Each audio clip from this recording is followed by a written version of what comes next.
Olá, camarada, tudo bem? Meu nome é Ricardo Moreno e esse é mais um vídeo do quadro Marxismo Vivo, do canal Escola de Socialismo. Dessa vez vamos tratar de um conceito muito importante e fundamental para entender a dinâmica do modo de produção capitalista, o conceito de mais-valia. Venha com a gente! Mas antes se inscreva, deixe o like e ative as notificações para ficar por dentro de cada vídeo novo que será publicado aqui.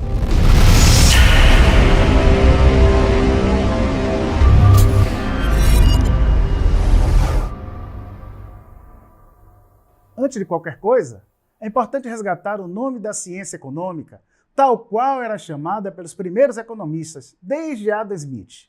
Trata-se de economia política, ou seja, trata-se de relações humanas, relações de poder, logo de relações políticas. Digo isso para lembrar que nada tem a ver com modelos matemáticos que, na prática, possuem muito pouca utilidade para nós.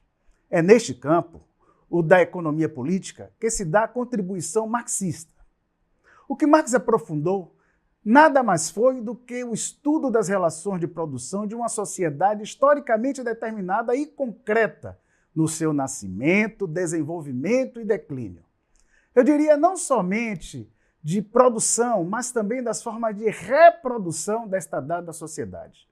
Afinal, é importante perceber quais mecanismos atuam para que os modelos sociais possam existir durante décadas e até séculos inteiros.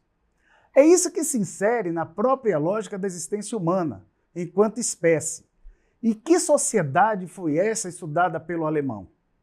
Ele se debruçou para entender a sociedade capitalista, que já se apresentava para Marx e Engels em pleno desenvolvimento, pelo menos na Europa em que eles viviam, e era vista como um fenômeno cujo surgimento acelerou a velocidade das transformações da maneira de organização de trabalho e da produção. Mas não só.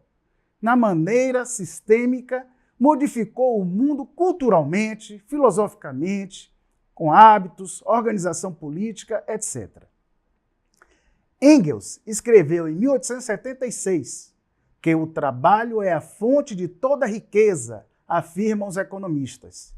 E o é, de fato, ao lado da natureza que lhe fornece a matéria por ele transformada em riqueza. Mas é infinitamente mais do que isso. É a condição fundamental de toda a vida humana. O é num grau tão elevado que, num certo sentido, pode-se dizer: o trabalho por si mesmo criou o homem. Percebam a força dessa afirmação. Por um lado, Engels coloca a natureza como fornecedora das matérias-primas, portanto, como essencial para a existência humana. Daí porque cabe sim aos marxistas a defesa da natureza e lutar contra a sua destruição, promovida pela sanha da acumulação capitalista. Bom, isso é outro papo, né? Atentemos agora para outro aspecto potente da afirmação engelsciana, o da relação entre conceito de hominização e o de trabalho. Ao afirmar o trabalho criou o homem, ele quebra com qualquer teoria idealista que tente definir o surgimento da humanidade a partir de pressupostos que não sejam os das relações materiais concretas. Ao mesmo tempo, ele traz para esta conceituação para o nível da produção e reprodução das condições materiais de vida, a partir da capacidade de adequação do meio às suas necessidades. Condição esta que apenas o homem o faz de maneira consciente. Daí o que diferencia de toda e qualquer outra espécie. Logo, a singularidade de ser homem está no fato de desenvolver trabalho de forma consciente.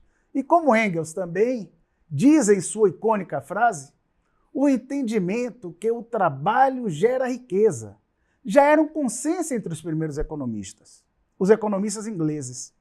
Faltava-lhes, porém, uma explicação de como o trabalho cria riqueza. E foi exatamente aí que Marx avançou em relação aos seus antecedentes. Ele mergulhou de cabeça para tentar entender isso e foi investigar o processo de produção da riqueza. Com isso, Marx desenvolveu o segredo da mercadoria e desenvolveu a teoria do valor-trabalho, a partir do exame da essência do processo de acumulação do modo de produção capitalista, justamente a produção das mercadorias. Segundo Marx, existe um duplo valor da mercadoria: valor e valor de troca. Chamemos de valor aquele medido por sua utilidade objetiva. Alguns chamam de valor utilidade ou valor de uso. Mas não é este o valor medido no sistema de trocas. Quando a mercadoria é lançada no mercado, ela precisa ter uma referência, um quanto de valor. E é isso que chamamos de valor de troca. Mas como fazer para estabelecer qual a medida correta de valoração das mercadorias? Depois de muito refletir sobre isso, Marx entendeu que a única coisa que existe de comum em qualquer mercadoria que poderia ser usado como medida de valor seria a energia, trabalho empregada para a transformação da matéria-prima em mercadoria, ou seja, um bem de uso. Ainda assim, persistia para ele um problema. Como medir esta energia aplicada de trabalho se existem diferentes formas de se chegar a diversificadas mercadorias? Foi então que Marx atentou-se para o fato de que havia algo em comum, logo, algo que tornaria possível essa comparação, mesmo considerando as várias formas de realização de trabalho. E foi assim que se chegou ao tempo de produção das mercadorias. E para evitar os desvios como de artesãos mais eficientes em comparação àqueles menos eficientes, digamos, mais preguiçosos, Marx procurou então compensar, considerando o tempo social médio para a produção da mercadoria. Assim, o valor de troca é aquele que atua como cristalização do trabalho social ou do tempo socialmente necessário para a produção da mercadoria. Então vejam, para produzirmos uma dada mercadoria necessitamos, primeiro, a matéria-prima que nos é fornecida pela natureza. Segundo, equipamentos como máquinas, ferramentas, etc., que são fundamental para o manejo das matérias-primas. Terceiro, a mão de obra, ou seja, o trabalho, que é na prática o que agrega valor, que diferencia quanto vale a matéria-prima, que está presente no início do processo, da mercadoria obtida após a transformação. Sabemos então que entre a matéria-prima que entra e a mercadoria que se obtém no final do processo, o material é submetido a um quanto de energia humana, que é o seu trabalho. Logo, o valor de troca da mercadoria é medido pela energia trabalho nela aplicada durante a produção, e que este pode ser medido a partir do tempo social médio que se leva para essa realização. E é aí que se concentra a produção e a reprodução social do capitalismo, na exploração do homem, justamente na organização deste trabalho. Vamos entender isso. O capitalista é quem possui o controle sobre o que chamamos de capital constante, que são os meios de produção, as matérias-primas somadas às máquinas e ferramentas. O que não está sob o controle dele é justamente a energia trabalho. Esta pertence a um sem número de trabalhadores que estão livres no chamado mercado de trabalho. Sim, chamamos mercado de trabalho, porque no capitalismo a força de trabalho é negociada tal qual uma mercadoria qualquer. Possui preço, que é o salário, e este varia de acordo com leis objetivas de mercado, podendo se elevar se a oferta for menor do que a demanda, ou se desvalorizar caso contrário. Ou seja, no capitalismo, as relações de trabalho envolvem a compra e venda da força de trabalho, que é uma mercadoria singular, que ao consumir-se engendra valor. Foi aí que Marx descobriu qual o segredo da acumulação capitalista: a extração de mais-valia, ou o trabalho não pago. Explico. A exploração capitalista habita no fato de que o burguês não paga ao trabalhador o total do valor que ele agregou a uma mercadoria ao realizar trabalho. Ao invés disso, ele paga apenas uma fração deste valor, que é o que foi previamente estabelecido ao negociar o salário. A diferença entre aquilo que foi acrescido com trabalho à mercadoria e o que foi pago ao trabalhador é a parte que o capitalista roubou deste operário, extraiu dele sem lhe retornar, sendo essa parte produto desta exploração direta, o que chamamos de valor a mais, ou mais-valia. Bomba! Então já sabemos o que é mais-valia e de como o capitalismo encerra em si mesmo uma lógica de expropriação a partir do trabalho. Mas você deve estar me perguntando, por que então o trabalhador se submete a esta exploração? Que cargas d'água ele não se insurge contra isso e se nega a trabalhar por um valor tão abaixo daquilo que ele produz? Na verdade, ele se insurge sim. A essência da luta de classe no capitalismo é justamente o enfrentamento a este fato, que está na essência do caráter desigual deste sistema. Aliás, tem um vídeo bem bacana sobre o conceito de luta de classe aqui no canal. Confira lá. Acontece, porém, que este trabalhador acaba sendo submetido a um salário muitas vezes miserável e certamente injusto, porque a ele não resta muita alternativa, uma vez que ele foi afastado do acesso dos meios de produção e a única coisa que lhe restou foi exatamente a sua capacidade de realizar trabalho, ou seja, a sua força de trabalho. Isso é produto de um longo processo histórico que leva ao amadurecimento do capitalismo. A principal condição para o surgimento do capitalismo foi a separação entre a força de trabalho e a propriedade dos meios de produção. Marx voltou-se para estudar a história e entender como isso se deu, partindo do pressuposto de que o capitalismo encerra um ciclo, onde o capital gera mais-valia, que por sua vez, mais-valia gera capital. Ele sabia que precisava observar uma etapa anterior à consolidação deste ciclo para entender a sua formação. Portanto, o período que antecedeu ao capitalismo, Marx chamou de acumulação primitiva de capital. Veja, ele não chamou de capitalismo, nem de capitalismo mercantil, pois ele entendia que não se tratava da mesma coisa. Esta fase de acumulação primitiva seria caracterizada por um longo período de acumulação de riqueza, em que, além da acumulação, houve a liberação de mão de obra, com a criação de um mercado consumidor e especialização de trabalho. E isso ocorreu originalmente na Europa, mais especificamente na Inglaterra, com a separação do camponês da base fundiária, o que se deu devido ao processo de cercamento de terras, de guerras religiosas e políticas. Estes camponeses, uma vez expulsos das terras onde viviam, migraram para as cidades e se constituíram em uma oferta de mão de obra no mercado de trabalho que serviu às indústrias.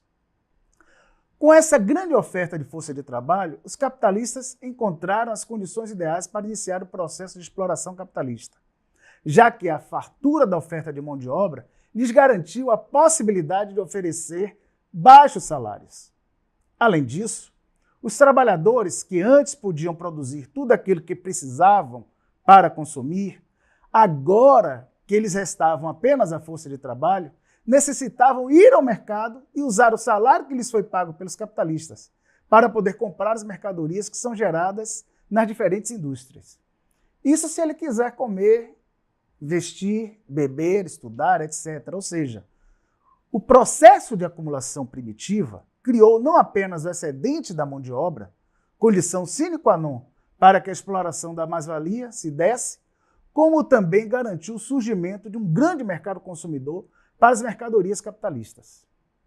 Na sequência, foram condições para o desenvolvimento capitalista, a concentração dos meios de produção em poucas mãos, a divisão social de trabalho, com o campo passando a fornecer matérias-primas para a indústria e alimentos para a população urbana cada vez mais crescente, enquanto que a cidade se concentrou na transformação das mercadorias, além do estabelecimento de um mercado mundial, que foi se complexificando na medida em que o capitalismo foi avançando com sua forma de relação social. Uma vez consolidado com o estabelecimento de uma dada relação social, fundamentada na exploração do trabalhador por meio de mais-valia, o capitalismo foi evoluindo e atravessou várias etapas.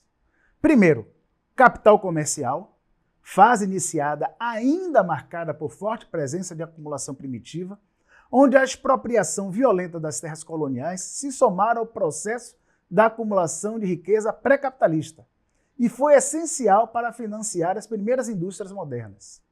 Segundo, capitalismo liberal, após a explosão da primeira Revolução Industrial na Inglaterra, a uma etapa concorrencial com o amadurecimento dos primeiros grandes grupos capitalistas disputando os mercados que surgiam e se multiplicavam pelo mundo afora. Terceiro, o capitalismo monopolista. Aí é a fase madura do capitalismo, com superação da chamada livre concorrência. Aqui há a fusão do capital bancário e capital industrial, e concentração e controle monopolista de poucos, mas poderosos grupos capitalistas, que passam a controlar os mercados por meio de trustes, cartéis, etc. Em todas essas etapas, engendram singularidades do ponto de vista da concentração de capitais, organização e controle dos mercados e meios de ordenar a acumulação. No entanto, há algo estrutural que se mantém para cada uma destas. O fato de que a organização capitalista está sempre nucleada com uma determinada relação social baseada na exploração direta do trabalho por meio de mais-valia. Este é o segredo da acumulação capitalista e a essência da luta de classe no capitalismo, que pode ser visto como a tentativa do capital sempre em aumentar a taxa de mais-valia de um lado e a busca por parte da classe trabalhadora em resistir a este absurdo. A forma que tem o capital de ampliar a extração de mais-valia é o da redução de tempo de trabalho necessário à produção daquela mercadoria, ou seja, redução do valor da força de trabalho que se obtém transformando os métodos de produção e introduzindo inovações tecnológicas. Assim, o trabalho morto, oriundo das máquinas, substitui o trabalho vivo dos operários, o que baratearia ainda mais. Este processo chamamos de mais-valia relativa, já que a extração da taxa de mais-valia, baseada na exploração direta de mão de obra, chamamos de mais-valia absoluta. Esta redução do valor de força de trabalho, se por um lado possibilita o aumento da exploração do trabalhador, por outro, reduz os preços das mercadorias e, consequentemente, entra em choque com os lucros capitalistas. Esta é uma contradição fundamental do sistema capitalista. Na busca de aumentar seus lucros, os capitalistas buscam diversificar investimentos e exportar capital mundo afora para, desta feita, se aproximarem das matérias-primas, mão de obra ainda mais barata para ser explorada nas indústrias e nos serviços, e criar também novos mercados consumidores, ao restringir as possibilidades de consumo e uso dos salários adquiridos por meio da relação do trabalho capitalista que são impostas com a destruição das formas pretéritas de existência. Para isso, o uso da força por meio de guerras e tantas outras formas violentas foram adotadas. Foi assim que o capitalismo se transformou em um sistema global, como se vê muito diferente do que tem sido produto de homens inteligentes, criativos, que foram inovadores e capazes de enriquecer graças às suas capacidades individuais. Diferente disso, a história do capitalismo nada tem de romântica. O capitalismo foi gradativamente eliminando as demais formas de organização da sociedade, impondo a exploração da mais-valia, expropriando violentamente os povos e consolidando o abismo das desigualdades. Na prática, toda a história das economias capitalistas pode ser examinada em termos de processos de extração de mais-valia absoluta e relativa. Pessoal, para finalizar, vamos às nossas dicas de leitura. Grande parte do que eu falei aqui, você vai encontrar uma explicação no livro O Capital, livro 1, no livro 1 do Capital, o clássico de Marx. Temos também, para os principiantes, Marx para principiantes, do nosso amigo Lejeune Mihan. Sugiro também, para aqueles que quiserem um pouco mais de leitura, o artigo de Engels, A Humanização do Macaco pelo Trabalho. Esse artigo você encontra facilmente até na internet. E a coletânea Marx, Intérprete da Contemporaneidade, do qual eu sou um dos organizadores. É isso aí, pessoal. Espero que tenha sido bom, ao menos que tenha sido útil para vocês de alguma forma. Estamos distantes, mas estamos juntos. Nos vemos por aí. Sigamos na luta.